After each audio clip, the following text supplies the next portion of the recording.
एक हृदयस्पर्शी कथा. 5 वर्षाचा कुणाल खूप रडत होता. मला देखील त्याचं रडणं म्हणजे एक प्रकारचा आक्रोश वाटत होता. पण मी फक्त बघ्याची भूमिका घेऊ शकत होते. जमेल तितकं त्याला शांत करण्याचा प्रयत्न करत होते. परिस्थितीने त्याला इतकं समजूतदार बनवलं होतं की चॉकलेट आणि बिस्किटांनी त्याला काहीच फरक पडला नव्हता. त्याला त्याची आई हे जग सोडून गेली हे समजले होते. मी दवाखान्यातील सर्व कागदपत्रे पूर्ण केली आणि कुणालच्या आईचे शव बेवारस म्हणून पुढील प्रक्रियेसाठी पोलीस घेऊन गेले. कुणाल आता एकटा उरला होता. त्याच्या पालनपोषणासाठी त्याला आता बालसुधारगृहात ठेवण्याचा पर्याय पोलिसांनी निवडला होता. त्यासाठी कुणालला न्यायालयात हजर करण्यासाठी नेले होते. कुणालचा तो गोंडस चेहरा आणि त्याची आई सावी हे जग सोडून गेली म्हणून केलेला आक्रोश माझ्या नजरेसमोरून काही जात नव्हते.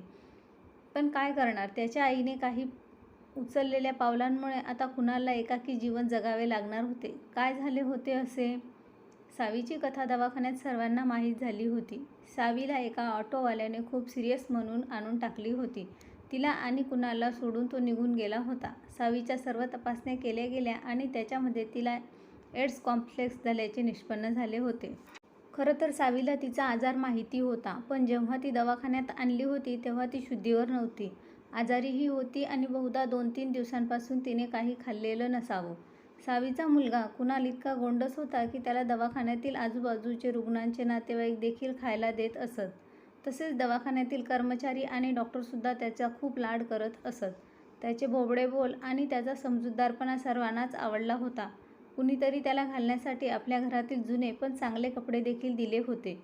दवाखान्यात आलं की कुठलाही कर्मचारी किंवा डॉक्टर त्याला भेटल्याशिवाय जात नसे. सावी दिसायला खूप देखणी होती. तिचे लग्न होऊन अंदाजे 7-8 वर्ष झाली असतील. सावीला खूप सासूरवास होतं. सासू खूप छळ करत असे आणि तिचा नवराही तिच्या सासूच्या आज्ञेबाहेर नव्हता. तो कधी कधी तिला खूप मारहाण करत असे. तिला इच्छा नसतानाही शेतात मोलमजुरी करायला पाठवत असे. सावीच्या माहेरचे लोक देखील तिला समजून घेत नसत, आधार देत नसत. त्यांना वाटे एकदाचं लग्न झालं ना मग आता आमची जबाबदारी संपली. सावी देखणी असल्याने ती जिथे मोलमजुरी करण्यासाठी जात होती त्या शेतमालकाने विकासने सावीवर प्रेमाचं जाळं टाकायला सुरुवात केली. विकास खरं तर खूप लफडेबाज होता. अशा प्रकारची संधी तो सहजासहजी सोडत नसे. विकासने सावीच्या घरातील वातावरणाची संपूर्ण माहिती काढून घेतली आणि मुद्दामच विकास सावीची खूप काळजी करण्याचा देखावा करत असे. सावीला खरोखरच अशा आधाराची गरज होती. लवकरच ती विकासच्या प्रेमात पडली आणि एक दिवस सावी विकासचा हात धरून पळून गेली. याच दरम्यान सावी गरोदर राहिली होती. विकास आणि सावी आता सोबत राहू लागले होते.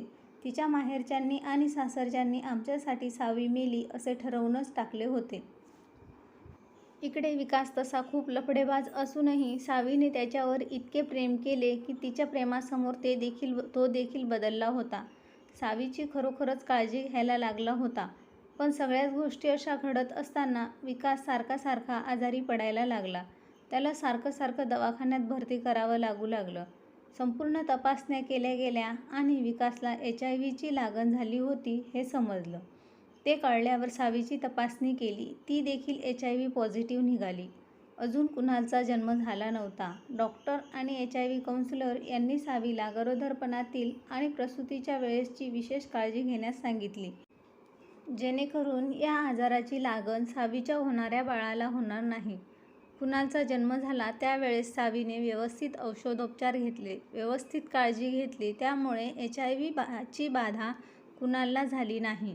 सावी सर्व काळजी घेत असे, पण लोकलज्जेस्तव विकास आणि सावी व्यवस्थित उपचार घेत नसत, नियमित तपासण्या करत नसत. त्यामुळे लवकरच विकासला एड्स बिमारी झाली. आता त्याची रोगप्रतिकारक शक्ती साथ देत नव्हती आणि एक दिवस विकास सावी आणि कुणालला सोडून देवाघरी निघून गेला. सावी पुन्हा मोलमजुरी करून दोघांचा उदरनिर्वाह करत असे.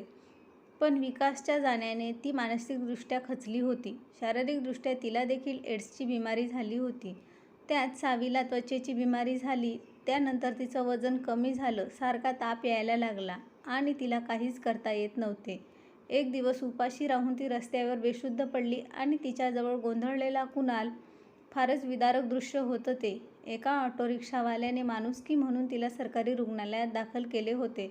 दवाखान्यात सावीचे औषधोपचार करण्यात आले. ती शुद्धीवर आली. तिच्याजवळ कुणी नातेवाईक नसल्याने पोलिसांना कळवण्यात आले होते. दवाखान्यात आता सर्वच जण सावी आणि कुणालची काळजी घेत. कुणालच्या लाघवी, प्रेमळ, हुशार स्वभावामुळे आणि बोबड्या बोलामुळे तो सर्वांचा लाडका झाला होता.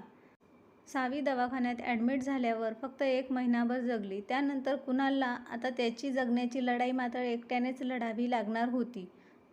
तर मित्रांनो, कथा आवडली असेल तर लाईक करा, शेअर करा आणि आमच्या चॅनलला सबस्क्राईब करायला विसरू नका. कथा पूर्ण वाचल्याबद्दल आणि ऐकल्याबद्दल धन्यवाद.